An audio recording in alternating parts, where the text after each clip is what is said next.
नमस्कार साथियों, इस वीडियो में हम मराठाओं की असफलता के कारण, मराठाओं की असफलता किससे हुई थी? मुगलों के द्वारा, अंग्रेजों के द्वारा।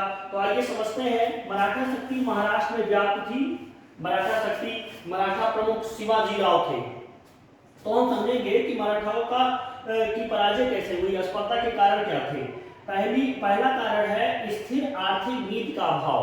स्थिर आर्थिक नीति, कोई भी राज्य तभी आगे बढ़ सकता है, उसकी सैन्य शक्ति तभी आगे बढ़ सकती है जब उसमें क्या होगा कि धन का अभाव नहीं होगा। धन का अभाव नहीं होगा। तो यहाँ क्या है, स्थिर आर्थिक नीति का अभाव हो गया। पैसे कहाँ खर्च हो रहे हैं, आय व्यय कैसे हो रहा है, इसका कोई स्थिर लेखा जोखा नहीं था। ये पहला कारण है, स्थिर आर्थिक नीति का अभाव।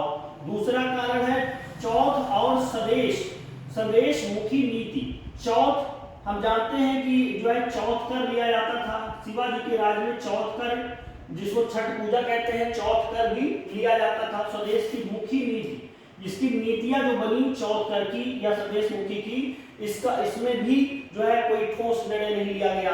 दूसरा देखते हैं कमजोर नौसैनिक क्षमता। कमजोर नौसैनिक क्षमता, जिन सैनिकों का बिना परीक्षण किए किसी सैनिक की जो है सैनिक को सेलेक्ट कर लेना सैन्य व्यवस्था में, तो कमजोर नौसैनिक क्षमता भी हो गई थी।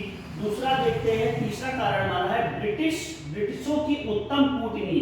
ब्रिटिशों की उत्तम कूटनीति, बहुत सारे हमारे देश में जो है अंग्रेज इतना दिन तक राज इसीलिए किए क्योंकि ये पहले से ही यहाँ के लोगों की चाल को समझ जाते थे और उसका तोड़ निकाल लेते थे। ब्रिटिशों की उत्तम कूटनीति, ब्रिटिश क्या करते थे, इनके कमजोरी को समझ गए और उसके अपोजिट जो है कुछ योजनाएं बनाने लगे।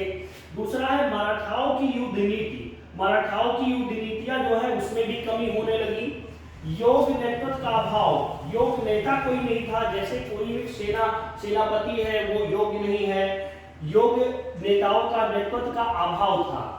आपसी गुटबंदी और असंगठित मराठा संघ। आपसी गुटबंदी क्या होता है कि जैसे 4 लोग सैनिक में हैं, दो एक अलग गुट बना ले, दो एक अलग गुट बना ले, तो आपसी गुटबंदी और असंगठित मराठा संघ ऐसे बनते हुए क्या हुई कि इनकी सेना कमजोर होती गई और अंत में मराठाओं की पराजय हुई। साथियों ध्यान देंगे, मराठा शक्ति उस समय चरम सीमा पर थी।